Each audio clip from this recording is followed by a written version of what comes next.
Sebelum kita lanjut, jangan lupa like, comment, subscribe, dan nyalakan notifikasinya agar tidak ketinggalan info terbaru lainnya. Semoga bermanfaat. Apapun yang kita dalilkan, tetap pasti bakal terima. Oke. Ya, sekarang yang Anda mau percaya Yesus atau Paulus? Ya percaya Yesus lah. Nah, Yesus dong. Iya dong. Yesus yang harus dipercaya. Nah, sekarang di mana kemudian tertulis di dalam pengajaran Yesus bahwa dia itu adalah Tuhan yang dikutuk untuk nebus dosa orang-orang yang terkutuk? Di mana Yesus katakan itu? Oke. Jadi begini Bang Suma ya, supaya kita kalau bicara tentang masalah kutuk dan tidaknya itu, apakah dia Tuhan dan bukan, kita lihat dulu konsep apakah Yesus pernah menyatakan dia itu adalah Tuhan atau tidak ya, supaya bisa paham itu Bang Suma. Ya, silakan. Di mana Yesus mengatakan akulah Tuhan? Oke. Kalau saya bisa menjawab itu Bang Suma, jangan mengendalilkan bahwa yang menyebutkan dia itu Allah ya, Tuhan ya. Silakan. Oke, ya kata Tuhan. Silakan. Oke, di room Bang Suma ini luar biasa, Bang Suma hebat. Oke, coba kita lihat di Yohanes 10. Tidak, jangan dulu, jangan yang ayat-ayat familiar, biar Bang Suma jangan ini. Wah, itu saya tahu itu gitu. Oke, coba kita lihat di Matius 28 ayat 18 sampai 20 dulu. Oke, Bang Suma sudah ketawa. Ya pasti itu ayat familiar. Masa ayat familiar ya? Oke, silakan Anda baca. Silakan Anda baca 3 dalil. Silakan, saya dengar. Iya, Bang Suma, yang baik hati. Semoga Roh Kudus Allah bisa menolong Bang Suma. Iya. Oke. Silakan. Matius 28 ayat 18 sampai 20. Oke. Yesus mendekati mereka dan berkata, kepadaku telah diberi kuasa baik di langit maupun di dunia, di bumi. Pergilah, jadikanlah seluruh bangsa, pergilah ke seluruh dunia, jadikanlah seluruh bangsa menjadi pengikutku, dan ajarlah mereka melakukan segala sesuatu yang aku perintahkan kepadamu. Betul? Itu Bang Semua bacanya saya baca aja ya, biar enggak silakan. Saya baca biar Bang Semua tahu. Oke. Yesus mendekati mereka dan berkata, ini kata Yesus loh, ya, oke? Kepadaku telah diberikan segala kuasa di sorga dan di bumi. Di sorga itu punya Allah loh. Sorga, di langit. Iya, itu kan punya Allah, tapi dia berkuasa di sana. Berkuasa di sini. Iblis berarti. Ya. Dan di bumi. Bang Suma. Oke, karena itu perintah Yesus bilang gini. Pergilah, jadikanlah semua bangsa muridku dan baptislah mereka dalam nama Bapa dan Anak dan Roh Kudus. Ini 3 loh tadi tuh ya. Dan ajarlah mereka melakukan segala sesuatu yang telah kuperintahkan kepadamu, dan ketahuilah aku menyertai selama-lamanya senantiasa sampai kepada akhir zaman. Sampai akhir zaman Bang Suma. Jadi Bang Suma harus bersyukur percaya Yesus. Kita pasti selamat karena dia pemilik surga. Gitu loh Bang Suma. Baik. Boleh nggak saya buktikan bahwa itu bukan Yesus anak Maria? Oke, silakan Bang Suma. Luar biasa Bang Suma. Silakan buktikan Bang Suma. Ya, ajarlah mereka melakukan segala sesuatu yang kuperintahkan kepadamu. Tolong tunjukkan di mana perintah Yesus anak Maria untuk beribadah, menyembah kepada dirinya di hari Minggu. Ya, Yesus kan Tuhan di hari Sabat. Itu kan jelas kan? Hari Sabtu berarti yang hari Minggu. Bang Suma, kalau kita Bang Suma ya, setiap hari itu miliknya Tuhan. Jadi setiap jangan begitu dong. Jangan. Ya kan Yesus mengatakan, ajarlah mereka melakukan segala sesuatu yang kuperintahkan kepadamu. Kalau perintah Yesus anak Maria ada untuk disembah diibadahi hari Minggu, berarti yang keluar dari kubur itu adalah Yesus anak Maria. Silakan Anda tunjukkan kepada saya di mana perintah anak Maria untuk beribadah di hari Minggu. Kan tadi kan sudah bilang kalau hari Sabat pun Bang Suma tidak terima kan? Jadi ya kalau bicara tentang perintahnya Sabat, Abang. Kan perintah Yesus Sabat, bukan Minggu. Kan di situ dikatakan, ajarlah mereka melakukan segala sesuatu yang kuperintahkan. Mana perintahnya ibadah Minggu? Iya. Jadi setelah kematian, kebangkitan dia itu hari berikutnya itu kita apa namanya? Perintah. Menyembah. Ajarlah mereka melakukan segala yang kuperintahkan kepadamu. Jadi gini Bang, yang Anda sebutkan Roh Kudus tadi itu, yang ada pada diri Anda itu, yang membimbing kalian beribadah hari Minggu. Yang mengarahkan kalian ibadah hari Minggu itu adalah Roh Kudus yang Anda maksud dalam diri kalian itu. Jadi, yang memerintahkan ibadah Minggu Roh Kudus. Sedangkan Yesus anak Maria tidak pernah mengajarkan ibadah Minggu. Beda antara Kristus yang datang kepada Maria dan Kristus yang ada di dalam tubuh Anda yang bernama Roh Kudus itu beda. Itu yang pertama, Bang. Yang pertama. Yang kedua, mana perintah Yesus anak Maria untuk jangan bersunat? Oh, jangan bersunat. Iya. Kalau bicara Yesus bilang jangan bersunat, memang tidak ada. Tapi kalau sebelumnya, berarti Kristus atau Roh Kudus yang datang kepada Paulus yang mengajarkan Galatia 5 nomor 2 untuk jangan bersunat itu bukan anak Maria. Oh, gini Bang Suma. Kalau bicara tentang bersunat, Bang Suma, Paulus itu kan rasul yang dipilih Tuhan, ya. Jadi Paulus Tuhan yang mana dulu? Tadi kan mengatakan ajarlah mereka melakukan segala sesuatu yang kuperintahkan. Aku memerintahkan jangan bersunat. Siapa aku? Siapa aku? Siapa aku, Bang? Siapa aku? Oke. Kita diskusi. Siapa aku yang melarang bersunat? Itu siapa? Oke. Jadi gini Bang Suma, kalau bicara tentang bersunat, mungkin versi kita berbeda ya Bang Suma. Kalau menurut versinya Bang Suma, versinya beda. Versinya kalau Bang Suma, mungkin yang bersunat itu secara lahiriah ya, secara jasmani. Tapi kalau perintah Yesus Bang, bersunat itu itu di Kristen perintah Kristus memang jangan bersunat. Itu perintah Kristus. Tetapi kita ingin mendeteksi apakah yang keluar dari kubur ini benar-benar Yesus anak Maria atau Kristus palsu. Untuk mendeteksi bahwa dia adalah asli, tentu Anda bisa menunjukkan perintah Yesus asli untuk jangan bersunat. Mana perintah Yesus asli untuk jangan bersunat? Kita lihat dulu di kalau bicara bersunat ya, coba kita lihat dulu di kisah para rasul ya. Kisah para rasul ya, tidak salah itu ayat 7 ayat pasal kisah para rasul 7 ayat 51. Coba buka dulu. Kisah para rasul 51 itu membahas tentang Nabi Musa menerima Taurat ketika dia di Gunung Sinai dari malaikat, Bang. Ya. Kok bisa lari? Coba Anda baca. Baca aja dulu, nanti lanjutkan ke 53. Silakan. Silakan. Kisah para rasul ya, 7 ayat 51. Ya, 7. Silakan. Bang Suma ini benar-benar kuasai ayat ya Bang Suma, luar biasa hebat. Roh Kudus asli ada sama saya, Bang. Wow. Oh ya.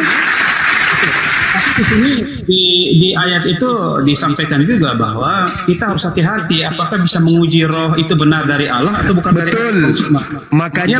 Makanya saya tanya untuk menguji bahwa roh yang datang kepada Anda itu roh benar atau tidak. Mana perintah Yesus untuk jangan bersunat supaya kita tahu asli atau palsu yang datang kepada Anda. Silakan. Gitu ya. Iya. Kisah para rasul 7 Anda membawa 51-nya kan? Saya bilang baca di 53. Iya. Oh, 751 ya. Tunggu saya baca dulu ya. Coba lihat dulu. Ya. 50. Iya. Hai orang-orang yang keras kepala dan yang tidak bersunat hati dan telinga, ya telah. Jadi kita berbicara tentang yang bersunat sebenarnya itu bukan tentang fisik jasmani, tapi kita bersunat itu lebih kepada hati dan telinga. Apa yang kita dengar, apa yang ditanam di dalam hati itulah yang bersunat yang sebenarnya menurut versi Kristen. Oke. Nah, kalau telinga kita mendengar perintah Tuhan sunatkan kulupmu, apa yang kita lakukan? Kita ikuti atau kita larang? Kita bantah. Kalau telinga kita mendengarkan, kan Anda mengatakan sunat telinga, bukan lagi sunat fisik. Kalau ada perintah yang didengar oleh telinga, sunatkan kulupmu, apa yang kita lakukan? Membantah atau mengikuti?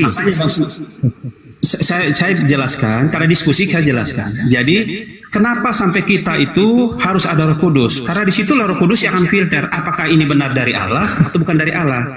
Nah, kalau dari Allah, Bang, kalau dari Allah melarang bersunat atau memerintahkan bersunat. Kalau dari Allah rohnya. Tapi Bang Suma tahu nggak? Ketika matinya Yesus itu telah mematahkan semuanya. Membatalkan dan makanya kalau jangan ke situ dulu. Kalau dia yang keluar dari kubur, sabar. Kalau dia yang dari kubur itu bertentangan dengan Allah, berarti dia palsu. Karena Yesus tidak pernah bertentangan dengan Allah. Yohanes 14 nomor 31. Dunia harus tahu bahwa aku senantiasa mengasihi Bapa dan aku senantiasa melakukan segala apa yang diperintahkan Bapa untuk aku lakukan. Yohanes 8:29. Bapa yang mengutus aku tidak membiarkan aku seorang diri, tapi senantiasa menyertai aku, sebab aku selalu melakukan apa yang berkenan di dalam dirinya. Sekarang pertanyaan saya, ketika Allah memerintahkan bersunat, apakah Yesus membantah sunat atau mengikuti sunat? Ya, kalau hukum Yahudi ya pada waktu itu tidak bisa dihindari, memang harus Yesus bukan secara umum. Yesus ini mengikuti perintah Elohim atau membantah perintah Elohim? Dia mengikuti semua perintah Elohim. Lalu dari mana Paulus mendapatkan perintah? Lalu dari mana Paulus menerima perintah untuk jangan bersunat? Iya, jadi dari mana? Gini Bang Suma. Dari mana Bang Suma berfatwa? Saya jelaskan biar Bang Suma paham ya. Kalau Bang Suma terus, iya Bang Suma. Biar paham ya. Kalau Bang Suma berfatwa terus pada Yesus, kita akan kepelintir ya logika. Harus dong Pak. Yohanes 3 nomor 16, inilah anakku yang kukasihi, kepadanya aku berkenan. Ini Bang Suma ya. Yesus katanya jalan bukan Paulus. Iya tahu. Nah sekarang Paulus menerima ilmu dari mana melarang Kristen bersunat? Ilmu dari mana? Oke. Makanya saya jelaskan apa yang disampaikan Paulus. Bang Suma kan cut semuanya. Tidak ada Paulus karena Paulus dianggap bahwa penyesat ya, palsu. Tapi Bang Suma tahu tidak? Yang bertemu dengan Paulus itu adalah Yesus Kristus yang karena rohnya lah yang membuat Paulus menjadi sangat berani. Yesus Anda katakan tadi akan mengikuti segala perintah Bapaknya. Tidak mungkin Yesus membantah perintah Bapaknya. Sekarang Paulus bertemu dengan Kristus yang mengajarkan membantah perintah Bapaknya. Oke, sekarang gini Bang Suma, supaya Bang Suma jangan tersesat dengan pikiran bahwa siapa Yesus itu. Kita lihat dulu apa Yesus ini sebenarnya siapa sih, gitu kan? Mau ditahu gitu kan? Oke, kita lihat saja gini Bang Suma. Bukan yang mengajarkan Paulus untuk melarang orang bersunat itu siapa yang ngajarin dia? Kan saya sudah sampaikan tadi kan, kalau bukan karena Roh Kudus, Paulus tidak akan mungkin menyampaikan tentang Roh Kudus mana yang menentang Elohim. Makanya hanya iblis yang menentang Elohim, Bang. Hanya iblis yang menentang Elohim. Oke. Kan tadi kan saudara, Yesus berpesan kepada pengikutnya, waspadalah kepada penyesat yang datang kepadamu dengan memakai namaku Yesus dan berkata akulah Kristus, mereka akan menyesatkan banyak orang. Apabila ada orang berkata ada Kristus di gurun, ada Kristus dalam bilik, jangan kau percaya. Kenapa? Karena dia adalah penyesat. Sebab Mesias palsu, Kristus palsu akan datang dan melakukan banyak mujizat sekiranya mungkin menyesatkan orang-orang pilihan juga. Sedangkan yang datang kepada Paulus mengaku akulah Kristus, Yesus yang kau aniaya. Tetapi kenapa ajarannya bertentangan dengan Elohim? Berarti itu adalah Kristus palsu. Tidak ada Bang Suma. Apa yang diajarkan Paulus itu 1000% tidak pernah bertentangan dengan Yesus mengajarkan bersunat, Paulus melarang bersunat. Masa tidak bertentangan itu? Makanya Bang Suma. Makanya Bang. Makanya kita lihat dulu ya. Oke. Iya, silakan. Ya, silakan. Ya, jadi Itu kalau Bang Suma bicara itu hukum Taurat ya. Coba kita lihat di Yohanes 1 ayat 17 lah. Coba Yohanes 1 ayat 17 ya. Ya, silakan. Ya. Tentang bersunat itu kan sebenarnya dari Musa kan, jadi biar dipahami lah. Yohanes. Ya, sampai Yohanes. Baca nomor 18 nanti ya Bang ya. Iya. Iya, silakan. Bang Suma kalau sudah dapat bantu dibaca lah biar agak lebih cepat, jadi diskusinya lebih bisa ini. Roh Kudusnya tidur Abang ke ini. Roh Kudus. Sebab, oke dah. Sebab hukum Taurat diberikan oleh Musa, ya, hukum Taurat itu berlaku Musa. Tetapi kasih karunia dan kebenaran datang oleh Yesus Kristus. Gitu Bang Suma. Yesus Kristus. Betul. Terus Bang Suma mau bilang nomor 18-nya lagi hukum Taurat? Sementara nomor 18-nya yang pemilik hukum Taurat itu telah datang Bang Suma. Nah, itu kata tidak Anda. ada seorang pun. Oke, itu kata Anda yang sudah mengikuti Paulus. Oke. Saya baca lagi yang Bang Suma biar lebih nyambung ya. Silakan. Tidak seorang pun yang pernah melihat Allah, tetapi anak tunggal Allah yang ada di pangkuan Bapa, dialah yang menyatakannya. Gitu. Jadi karena Yesus itu datangnya dari surga, dia itulah pemilik surga itu. Jadi kalau terus apa hubungannya dengan jangan bersunat? Apa hubungannya dengan perintah larangan bersunat? Iya kan? Itu kan kita akan kembali ke sana kan tadi itu kan dengan matinya Yesus telah batalkan hukum Taurat dan segala perintahnya. Yesus ini kan itu kata Paulus. Efesus 2 nomor 15. Sedangkan Yesus berkata di dalam Lukas 16:17, lebih mudah langit dan bumi hilang lenyap daripada setitik dari hukum Taurat itu dibatalkan. Yang kedua, Matius 5 nomor 19. Barang siapa yang meniadakan sunat dan mengajarkan kepada orang lain untuk meniadakan sunat kulub, maka dia akan menempati tempat terhina di dalam kerajaan langit alias neraka. Oh iya. Jadi orang Kristen dasarnya tuh Bang Suma, biar kita sharing ya. Orang Kristen itu kenapa tidak pernah takut lagi soal hukum-hukum seremonial? Ya sama seperti iblis Bang. Iblis juga tidak takut dengan melanggar perintah Tuhan. Oke Bang Suma, oke lah. Jadi kita coba buka di Roma 5 ayat 9 ya. Jadi ini perjanjian baru ya, ke perjanjian baru ketika berarti Paulus Yesus lagi kan? Dunia, ya. Berarti Paulus. Jangan fanatik dengan Paulus lah Bang. Biar kita Anda harus loloskan dulu apakah yang datang ke Paulus itu Yesus beneran atau palsu. Itu dulu. Maka kalau Yesus beneran, di mana Yesus melarang bersunat? Kan di situ dikatakan di Matius 28 nomor 20, ajarlah mereka melakukan segala sesuatu yang kuperintahkan kepadamu. Nah, mana perintah Yesus untuk jangan bersunat? Mana? Halo Bang Suma. Jadi ya mana perintah Yesus agar jangan bersunat, Bang? Makanya saya ini baca biar Bang Suma tahu dulu. Jadi yang tadi yang saya sudah jelaskan itu tentang Yesus menyatakan dirinya Tuhan ya, biar supaya kita lihat dulu. Kalau coba kita buka di Lukas, biar lihat Lukas dulu lah. Mungkin kita bisa ketemu di sana. Lukas ya. Silakan Saudara Macu, silakan. Ya. Bang Afida, barakallahu fiik.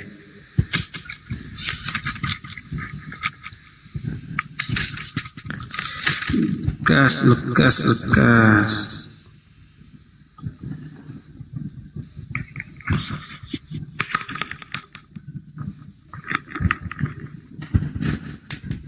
Silakan abangku. Perintah Yesusnya untuk jangan bersunat. Ajarlah mereka melakukan segala sesuatu yang kuperintahkan. Kalau Paulus memerintahkan di dalam Galatia 5 nomor 2 jangan bersunat, berarti ada perintah Yesus sebelumnya untuk jangan bersunat. Mana perintah itu Bang? Kalau itu benar-benar adalah Yesus Kristus yang datang kepada Paulus. Silakan. Iya, jadi Yesus itu datang untuk mengenapi hukum Taurat, Bang Suma. Jadi kalau dia menentang tentang tidak boleh bersunat, berarti dia bukan Allah, gitu loh. Jadi yang kedua, lalu yang ngajarin Paulus Bang untuk jangan bersunat itu Yesus. Yesus yang mana? Bukan masalah menggenapi. Matius 20 tadi Bang, Anda yang membaca Matius 28. Yesus mendekati mereka lalu berkata, "Kepadaku telah diberi kuasa. Pergilah, jadikanlah seluruh bangsa menjadi muridku. Baptislah mereka dalam nama Bapa, Anak, dan Roh Kudus. Dan ajarlah mereka melakukan segala apa yang kuperintahkan kepadamu. Dan aku akan menyertai engkau sampai selama-lamanya." Pertanyaan saya, Paulus menerima pengajaran dari Kristus yang datang kepadanya di padang gurun. Galatia 5 nomor 2. Apa yang dikatakan Paulus? Barang siapa yang menyunatkan nonotnya, maka Yesus Kristus tidak berguna baginya. Pertanyaan saya, di mana kemudian Yesus anak Maria mengajarkan untuk jangan bersunat nonot? Kalau itu kalau yang datang kepada Paulus benar-benar Yesus anak Maria, berarti ada perintah sebelumnya dari Yesus anak Maria. Tunjukkan perintah itu tertulis di mana. Silakan. Ya. Jadi kalau bicara tentang bersunat itu memang secara alkitabiah Yesus tidak mungkin membatalkan sesuatu yang disebut. Nah, Bang Suma, jadi kita bisa lihat begini, Bang Suma. Berarti yang datang kepada Paulus ini siapa, Bang? Ya bilang Yesus Kristus Tuhan, Sang Juru Selamat. Gimana ceritanya? Bang Suma, karena Bang Suma, gini Bang Suma. Gimana ceritanya, Bang? Bang Suma, kalau kita mau tahu apakah Paulus ini palsu atau tidak, bukan palsu, bukan Paulus yang palsu, Bang. Dia betul-betul asli Paulus ini. Yang ditanya ini adalah Mesias palsu atau asli yang datang kepada dia. Kalau asli, mana ajaran Yesus asli agar jangan bersunat? Oke, jadi gini, Bang. Jangan kita berfokus kepada bersunat karena itu lahiriah, Bang Suma. Lahiriah. Matius 28 yang Anda baca, ajarlah mereka melakukan segala sesuatu yang kuperintahkan kepadamu. Ingat, Bang, iblis menyertai manusia sampai hari kiamat. Ingat itu dulu. Nah, kalau untuk membuktikan yang datang kepada Paulus itu iblis atau Yesus, tentu Anda bisa menunjukkan ucapan Yesus ketika dia menjadi utusan di tengah-tengah Bani Israel, mengajarkan Bani Israel untuk tidak bersunat. Kapan kau bersunat? Aku tidak berguna bagimu. Itu Yesus yang asli ucapkan di mana? Iya. Jadi yang tadi kita sudah sampaikan itu, bahwa apa yang disampaikan Paulus itu tentang bersunat lahiriah itu tidak diperlukan, tetapi yang perlu kata siapa? Bersunat kata siapa? Ya, kata siapa tidak perlu sunat itu? Ya, dari mana ilmunya? Iya, jadi apa yang disampaikan dari mana ilmunya? Iya, maka saya sampaikan apa yang disampaikan Paulus itu semuanya benar-benar terarah seperti apa yang difirmankan oleh Tuhan. Maka tidak ada satupun yang bertentangan. Di mana Tuhan melarang bersunat? Kalau Anda membaca Kejadian 17:14, bunuhlah orang yang tidak bersunat kulub, sebab dia telah membatalkan perjanjian kekalku. Mana perintahnya untuk tidak bersunat? Yesus mengatakan Matius 5 nomor 19, barang siapa yang tidak bersunat dan mengajarkan kepada orang lain untuk tidak bersunat, maka dia akan menempati tempat terendah di dalam kerajaan langit alias neraka. Nah, mana perintah Yesusnya untuk jangan bersunat? Karena kalau kau bersunat, aku tidak berguna bagimu. Di mana itu Yesus sampaikan? Iya. Jadi kita coba baca ya supaya bisa tahu ya. Silakan. Oh ya, oke. Yeremia 9 ayat 25 ya, Bang Suma, biar kita ayat konteks. Iya. Oke, silakan. Jangan kita pelintir kemana-mana lah logika kita. Iya, silakan. Yeremia 9 ayat 25 Bang. Oke. Silakan. Dia bilang begini, lihat, waktunya akan datang, demikianlah firman Tuhan. Waktunya akan datang, demikianlah firman Tuhan, bahwa aku menghukum orang-orang yang telah bersunat kulit katanya. Itulah. Kulit kata itu dihukum, kulit kata itu menghukum. Oke. Jadi kenapa sampai Paulus menggunakan logika itu? Karena memang yang diharapkan itu bukan secara lahiriahnya, tetapi bagaimana supaya hatinya itu disunat, hatinya itu telinganya. Jadi hatinya itu bagaimana dia mencintai Allah dengan sungguh, ya, betul-betul mengasihi sesamanya manusia. Itu sunat hatinya, tidak membenci, tidak membunuh, tidak memfitnah. Itu sunat yang sesungguhnya, ya. Yang kedua, telinga. banteng. Bagaimana Bang Suma? Coba Yeremia 9 nomor berapa tadi? 25. Coba Anda baca 26-nya supaya Anda tahu itu ucapan Tuhan kepada siapa. Iya. Kepada siapa ucapan itu, Bang? Oke.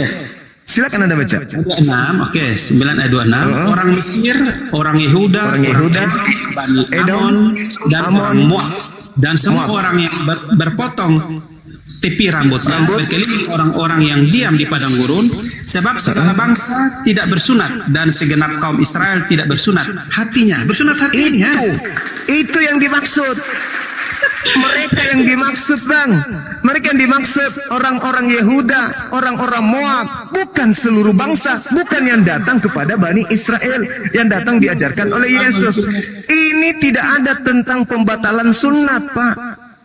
Bang Suma, di situ dibilang tidak bersunat hatinya. Itu Bang sebelum dikatakan bersunat hatinya, tidak bersunat. Coba Anda baca baik-baik, Pak. Coba Anda baca baik-baik. Orang-orang yang diam di padang gurun sebab segala bangsa tidak bersunat. Dan segenap kaum Israel tidak bersunat hatinya. Berarti sunat kulub dan sunat hati. Itu saudara cara memahami Bible. Iya, tidak ada bersunat bicara itu hanya bicara tentang bersunat. Sebelumnya dikatakan bersunat dan orang-orang Israel yang tidak bersunat hati, bukan yang bersunat kulub. Yang dihukum bukan yang bersunat kulub, tapi yang tidak bersunat hati.